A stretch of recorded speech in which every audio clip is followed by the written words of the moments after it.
There's so many new fragrances being released on a daily basis, whether it be from designer brands, niche brands, indie brands, clone brands, right? There's so many different categories, and there's so many different fragrances that are constantly being just pushed out there into the world for you to discover. And it may seem like there are a lot of popular designer and niche brands that get talked about just in our little community, but in reality that only makes up a fraction of a percentage of just the sheer amount of other fragrances that are out there that never really make it into the community and never really make it on YouTube channels and Facebook groups, and they just never really get the attention and hype like a lot of these other fragrances do. Because it may seem like there's a lot to choose from when you watch these videos and see all these fragrances mentioned, but again, that's only a small percentage of all the fragrances out there that you can discover. And I really got to thinking the other day, I'm like, you know what, it's incredible that a few of these designer brands and niche brands have created something that just was so successful that it just made waves through the fragrance community, right? It was put out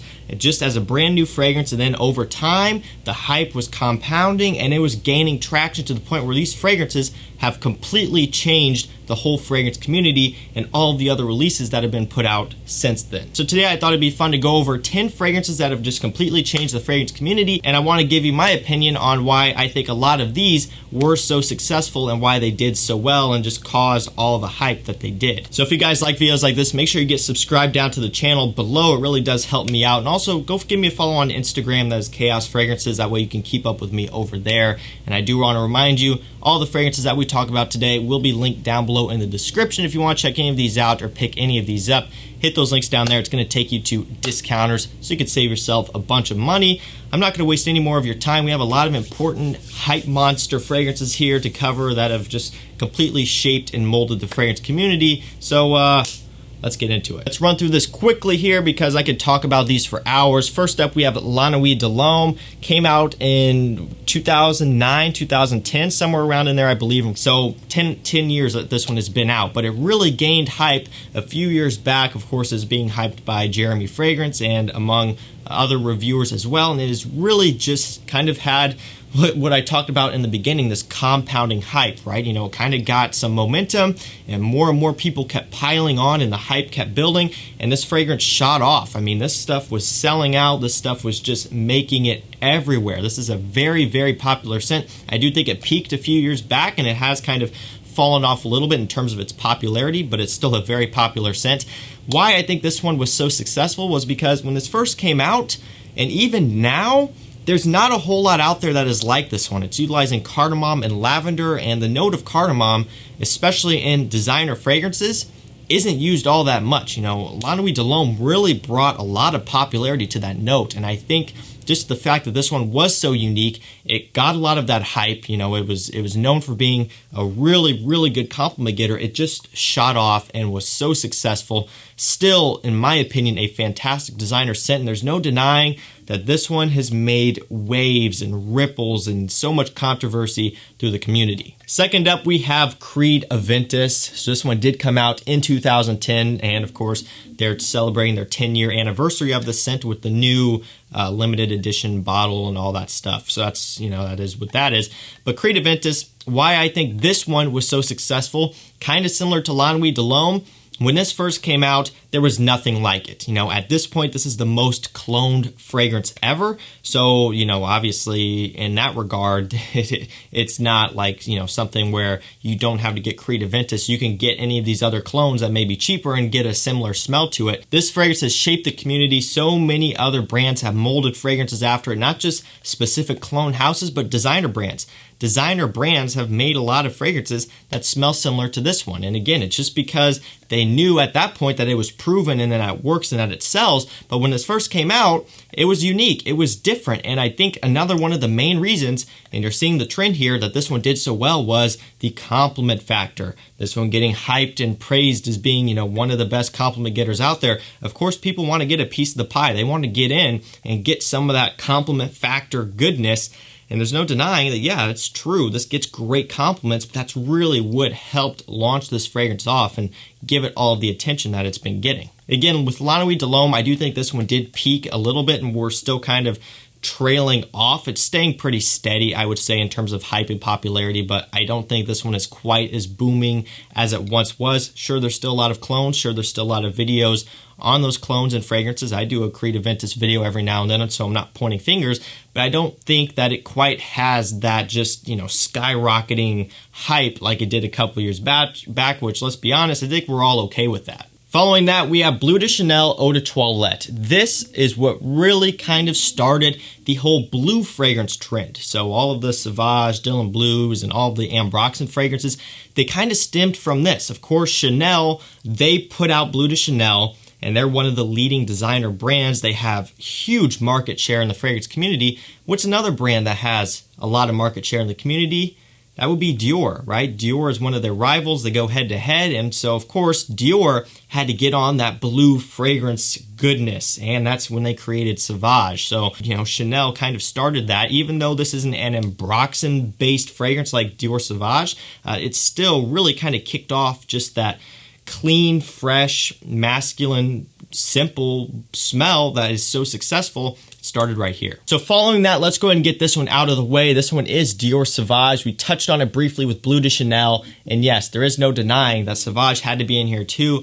This fragrance has created so much controversy throughout the community. Why I think this one was popular was simply because it's a fragrance that works. At the end of the day, it's an accessible fragrance that you can get anywhere. Granted, it is going to be expensive, but you can still get it basically anywhere you go. It's not an exclusive niche fragrance. You can get it online, you can get it in stores, you can even get it at Walgreens and stuff like that, I'm sure. This fragrance is everywhere, it's super accessible, and it sells like crazy, and it also gets compliments like crazy as well. It's another great compliment getter, and it's a really good performer.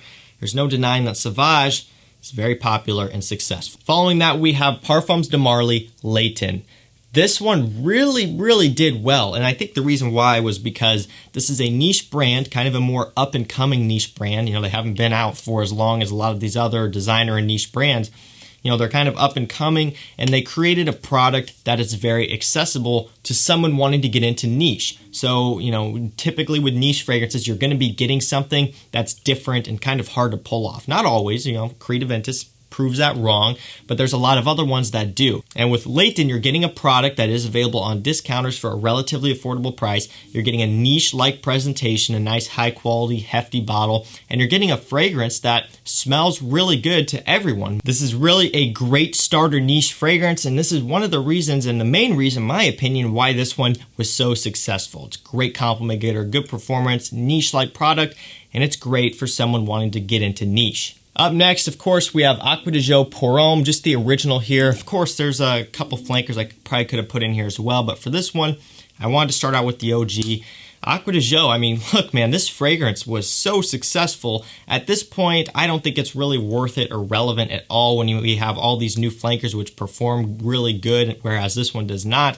I don't think this one has the magical touch that it used to, but this was, again, one of its kind. This was a really kind of what started off the whole aquatic craze, where now every brand has an aquatic, but before, they didn't until this fragrance. I think it was very successful because it had a good performance at the time.